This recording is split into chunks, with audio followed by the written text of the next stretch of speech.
আসসালামু আলাইকুম রহমতুল্লাহ।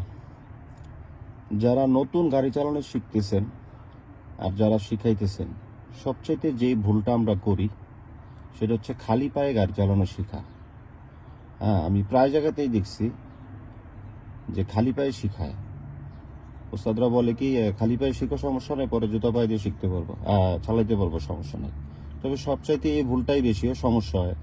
আমি যখন গাড়ি চালানো শিখছি তখন আমার উস্তাদ আমাকে খালি পায়ে শিখেছে গাড়ি, আর যখন আমি জুতা পায়ে দিছি তখন আমার সমস্যা হয়েছে অনেক। ব্রেক করতে সমস্যা, অ্যাক্সিলারেটরের সমস্যা, ব্রেক বেশি হয়ে যায়, কম বেশি হয়ে যায়, হার্ড ব্রেক হয়ে যায়।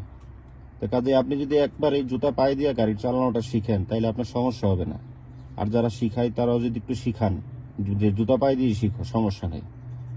তারপর আপনি শিখার পরে আপনি খালি পায়ে চালান, যেভাবে চালান সমস্যা হবে না।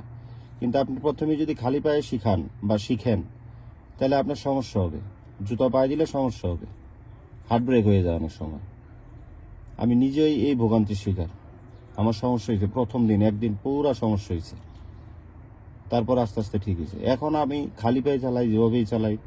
আমি হাত দিয়ে অ্যাক্সেলেটার ব্রেক করতে পারি, সমস্যা নেই, আমার অভ্যাস হয়ে গেছে। হ্যাঁ, তো কাজেই যখন শিখবেন, কেউ যদি বলে যে না খালি পায়ে শিখো, যারা শিখবেন তারা বলবেন যে না জুতা পায়ে দিয়ে শিখি।